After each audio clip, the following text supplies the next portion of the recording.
Hello everyone, this is your driver Scott, and how are you today? Well, today I'd like to tell you a story, a couple of stories actually. Anyway, a lot of people wonder, do I get like a lot of fighting couples in my car? And I really don't. The hours I drive, I don't get a whole lot of drunk people in the car. I'm usually taking people to dinner or from dinner. Now, from dinner, there's probably a couple of, there's probably a little bit of intoxication involved in there, but it's usually kind of early in the day, so you don't really have somebody who's overly intoxicated. So one of the things, like there was this couple that it's like they get in the car and they're kind of lovey-dovey, and then they start, disagreeing, which it happens, and they kind of go back and forth, and then at the end they just go back to being lovey-dovey, and it's.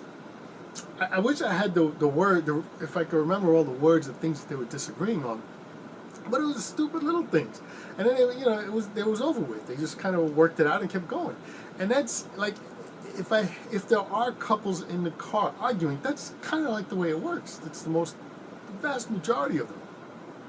I do want to tell you about this one couple that last year, was towards the tail end of spring break. I picked them up. It was down near the beach, and this was a lesbian couple. And it wasn't really by the beach. It was on Las Olas, but it was away from the beach. It was closer to Rocco's Tacos and Louis Bossi's. Rocco's Tacos, Louis Bossi, by the way. Great places if you ever get to go down there. But this was, I picked them up, and they were like kind of sniping at each other the whole time. But it was playful sniping. It wasn't like they were vicious and fighting with each other, but it was the whole time. It was like, as an example, one of them said, you ripped my heart out and you threw it on the ground and you stepped all over it. And it's quiet for like half a second, and the other one comes back and says, I didn't step on your heart. Stuff like that.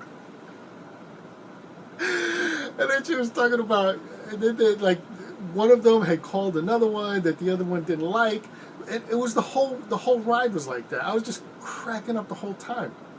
There was really nothing there, no fight, but that's kind of what happened. It was just, they were just sniping at each other.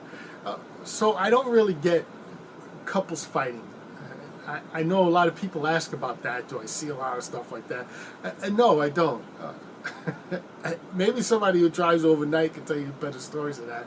And I'm sorry mine are so tame. But that's probably the extent of it. Just, like, they disagree on things. One couple, it was like, he says, the woman says, oh, I want to try that restaurant, as we were driving past, and he says, oh yeah, I ate there, it was really good. And then she goes, when did you eat there? And then he goes, it was a couple of weeks ago with the boys, we went there and had lunch.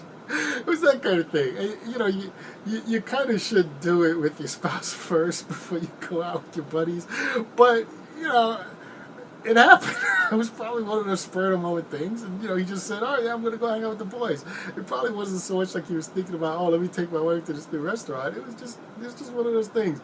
He didn't mean to snub her on it, but look what it turned into. You know what I'm saying?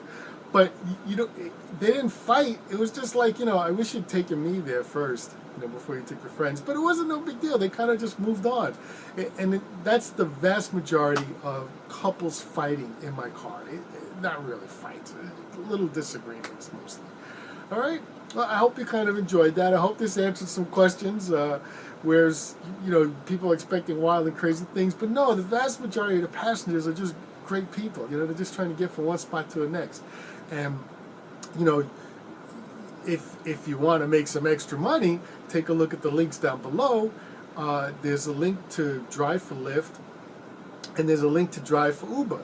There's also a link to, with the Uber one, I believe it's the same one, but you could be a passenger for either one. If you're considering, you need to go somewhere, like let's say you want to run to the airport and you don't want to have the hassle of driving your car, you really don't want to take a taxi. So you could drive to the airport using a Lyft. Let's say you want to go out to dinner. I've had many people say this in my car, where they go out and they want to have 1 or 2 drinks, and you're sitting at the light, and all of a sudden, bam, somebody hits you, and the cops come along, and the cop smells alcohol in your breath, even though you weren't really drunk, and now all of a sudden you got a DUI, and all you want to do is go out and have dinner and have a couple drinks while you're there. So if you want to avoid that, you could just go ahead and call a Lyft or an Uber, and then you don't have to worry about DUIs at all, even if you're not drunk. So anyway, go ahead and take a look at the links down below. You could do that. There's also another link down there if you want to hire your favorite Lyft or Uber driver. And as far as being a passenger is concerned, if you have Uber and Lyft is in your area, I suggest getting the other one too. I always tell passengers use both of them. You sit there, you download the Lyft, you download the Uber, whichever one you prefer, you tap on that one first and you look at the price. Then you look at the other one, you look at the price on that one. And whichever one's cheaper, go with that one instead. I recommend that to everyone. So anyway, I hope you have a great day. I hope you enjoyed this video. Take a look at the description box down below. Please like, subscribe, comment, and have a great day, okay? Take care.